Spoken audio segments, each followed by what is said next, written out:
உலகமே வியக்கிற வண்ணம் மேல இருக்கக்கூடிய தேவாதி தேவர்கள் எல்லாம் அப்படியே மலர் மாலை பொழிய பொழிய பொழிய சந்தோஷ நர்த்தன ஒரு நடையை வந்து அப்படியே அந்த குழந்தை மெல்ல அடி எடுத்து வைக்கிறான். சின்னஞ்சிறு பெண் போலே சிச்சாடை இடை உடுத்தி சிவகங்கை குளத்தருகே ஸ்ரீதுக்கை சிரித்திருந்தாள்.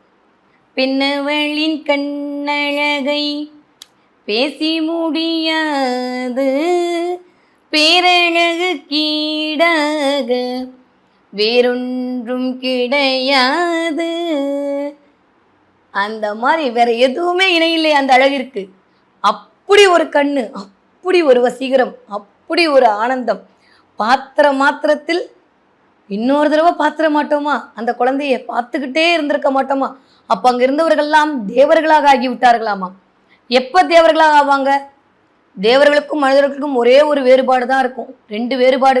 ஒன்று வந்து நம்மெல்லாம் கண்ணை சிமிட்டுவோம், தேவர்கள் கண்ணை சிமிட்ட மாட்டாங்க. அப்போ நம்ம ஒருத்தவங்களை வியந்து பார்க்கும்போது என்ன பண்ணுவோம்? கண்ணை சிமிட்டுவோமா? அப்படியே கண்ணை வைக்காம பாரு, இம மூடாம பார்த்துட்டு இருக்க பாரு அப்படின்னு நம்ம சொல்லுவோம். அந்த மாதிரி மீனாட்சியோட அந்த கண் அழகை பார்த்தே மற்றவங்களால கண் சிமிட்ட முடியலையா. மின்னலை போல் மேனி அன்னை சிவகாமி